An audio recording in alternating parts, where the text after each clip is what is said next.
21 मार्च है।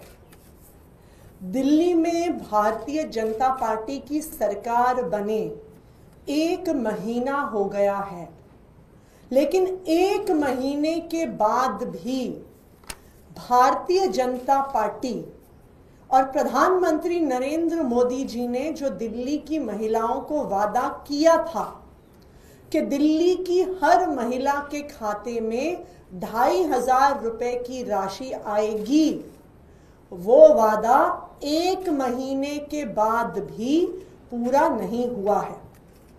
चुनाव से पहले प्रधानमंत्री नरेंद्र मोदी जी ने कहा था कि बीजेपी सरकार की पहली कैबिनेट की बैठक में 2500 रुपए की स्कीम पास होगी, लेकिन नहीं हुई।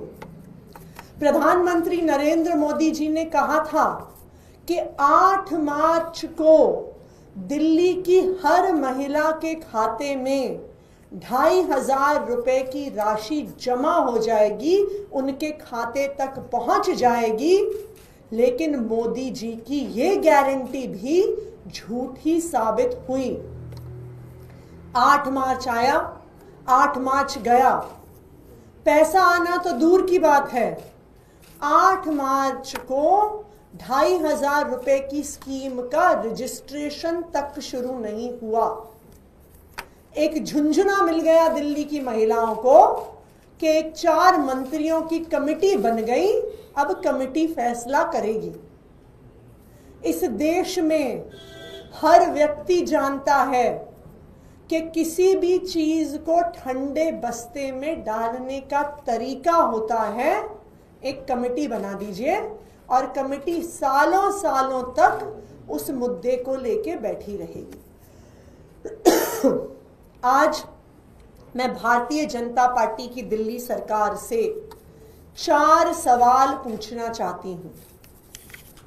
मेरा पहला सवाल, क्या भारतीय जनता पार्टी की दिल्ली सरकार दिल्ली में रहने वाली 18 साल से ज्यादा उम्र की हर महिला को 2500 रुपए की सम्मान राशि देगी, या इतनी शर्तें लगा देंगे, इतनी शर्तें लगा देंगे, इतनी शर्तें लगा देंगे कि दिल्ली की 1% महिलाओं को भी उस 2500 रुपए की राशि का फायदा नहीं होगा। क्योंकि मोदी जी ने तो दिल्ली की सभी बहनों को वादा किया था। उन्होंने कहा था सभी बहनों के खाते में पैसे आएंगे। तो मेरा भारतीय जनता पार्टी से पहला सवाल, क्या वो दिल्ली की 48 लाख 18 साल से ज्यादा उम्र की महिलाओं को 2500 रुपए देंगे या नहीं देंगे? मेरा भारतीय जनता पार्टी की दिल्ली सरकार से दूसरा सवाल,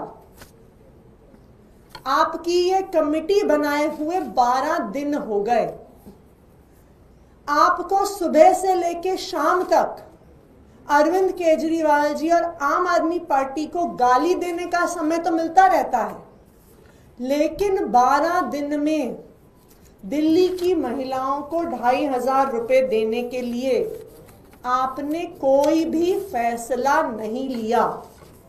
तो मैं भारतीय जनता पार्टी से ये पूछना चाहती हूं कि 12 दिन से आपकी ये कमेटी क्या कर रही है, क्या फैसला लिया आपने?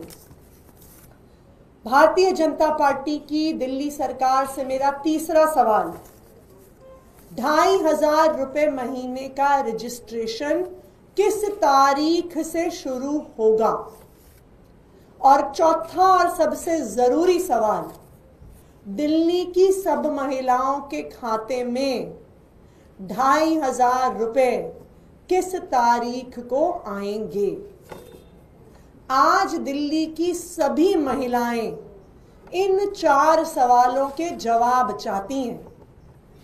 आप क्या हर महिला को 2500 रुपए देंगे या फिर से मोदी जी का वादा झूठा साबित होगा? दूसरा सवाल, ये जो झुंझुना कमेटी का दिया, 12 दिन हो गए कमेटी बने, आपने दिल्ली की महिलाओं के लिए क्या फैसला लिया? तीसरा सवाल, 2500 रुपए की स्कीम का रजिस्ट्रेशन कब शुरू होगा? और चौथा सवाल, 2,500 रुपए कब से दिल्ली की महिलाओं के खाते में आने शुरू होंगे?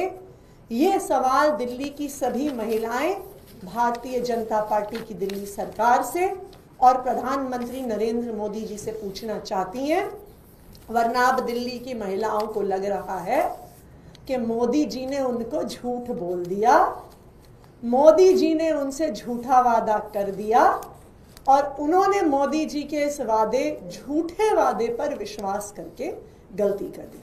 Thank you. इसके अलावा एक MOU साइन होना था आयुष्मान योजना को लेकर के 18 तारीख को, वो भी टल गया है। भारतीय जनता पार्टी की जो दिल्ली सरकार है, उनके पास एक ही काम है, सुबह से लेकर रात तक उन्हें अरविंद केजरीवाल जी को गालियां देनी है, आम आदमी पार्टी को गालियां देनी है। उसके लिए उनके पास बहुत समय है। पिछला पूरा विधानसभा सत्र उन्होंने सिर्फ और सिर्फ अरविंद केजरीवाल जी और आम आदमी पार्टी को गालियां देने में निकाल दिया। उस सत्र में उन्होंने अपनी सरकार का कोई विजन नहीं रखा, कोई एक्शन प्लान नहीं रखा, कोई टाइमलाइंस दिल्ली के लोगों के सामने नहीं रखी। सिर्फ और सिर्फ अरविंद केजरीवाल को और आम आदमी पार्टी को गाली देने का काम किया। बजट सत्र शुरू होने वाला है, आम आदमी पार्टी की क्या रणनीति होगी 24 से बजट सत्र है, या बजट को लेकर आप लोग की क्या उम्मीद है, क्या चाहते हैं? हम यही चाहते हैं कि दिल्ली के बजट में जो वादा मोदी जी ने दिल्ली की महिलाओं को किया कि दिल्ली की महिलाओं को 2,500 रुपए हर महीने हर महिला को मिलेंगे, इस वादे को पूरा करना हम चाहते हैं कि दिल्ली सरकार करे। किसानों का जो प्रोटेस्ट था उसको खत्म कराया गया रात खनौरी और शंभू बॉर्डर से, उसको लेकर क्या कहेंगे? आम आदमी पार्टी हमेशा से किसानों के साथ खड़ी रही है। जब भारतीय जनता पार्टी ने 3 काले कानून पास किए तो आम आदमी पार्टी किसानों की हर मांग के लिए उनके संघर्ष में उनके साथ खड़ी रही। लेकिन जो किसान जब शंभू बॉर्डर पे पिछले 1 साल से बैठे हुए थे, बॉर्डर बंद होने से, हाईवे बंद होने से पंजाब की अर्थव्यवस्था को, पंजाब के व्यापार को बहुत ज़्यादा नुकसान हो रहा था। और इसका नतीजा क्या होता है? इसका नतीजा होता है कि पंजाब की इकोनॉमी पर असर पड़ता है, नौकरियां खत्म होती हैं, युवा ड्रग्स की ओर जाते हैं। और आम आदमी पार्टी की पंजाब सरकार ने ड्रग्स के खिलाफ, नशे के खिलाफ एक युद्ध छेड़ा हुआ है और उस युद्ध के तहत ज़रूरी है कि पंजाब की अर्थव्यवस्था, पंजाब में व्यापार, पंजाब में नौकरियां बढ़ें। तो उसके लिए हाईवे को खोलना बहुत महत्वपूर्ण है। ये हाईवेज पंजाब के लिए एक लाइफलाइन है। लेकिन आज भी हम जो भी किसानों की मांगे हैं केंद्र सरकार से, उन मांगों के साथ हम खड़े हैं। MDDA का एक ऑर्डर था दिल्ली की, पूर्वी दिल्ली से कुछ मंदिरों को तोड़ने का, लेकिन उस पर भी रोक लगा दिया गया है। बीजेपी का दावा है कि मुख्यमंत्री के हस्तक्षेप से ऐसा हुआ। पहले भारतीय जनता पार्टी मंदिर तोड़ने का ऑर्डर देती है, फिर भारतीय जनता पार्टी अपनी पुलिस भेजती है, फिर भारतीय जनता पार्टी अपने DDA के बुलडोजर भेजती है। और जब वहां के लोग देर रात को सड़कों पे उतर जाते हैं तो कहते हैं नहीं नहीं नहीं नहीं, हमने नहीं भेजा, हम तो रोक रहे हैं। पुलिस किसकी थी? भारतीय जनता पार्टी की थी। वहां पे CRPF किसकी थी? भारतीय जनता पार्टी की थी। वहां पे बुलडोजर किसके थे? भारतीय जनता पार्टी के थे। तो ये बिल्कुल साफ है कि ये मंदिर तोड़ने की साजिश सिर्फ और सिर्फ भारतीय जनता पार्टी की है। और जब उनकी ये साजिश दिल्ली के लोगों के सामने आ गई तो वो नौटंकी कर रहे हैं, झूठ बोल रहे हैं। वो बताएं तो सही, पुलिस किसने भेजी?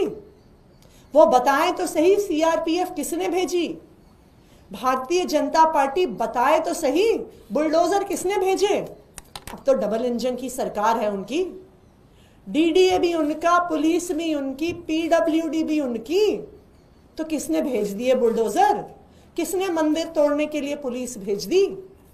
ये भारतीय जनता पार्टी की साजिश है और अब उनकी पोल दिल्ली वालों के सामने खुल गई है।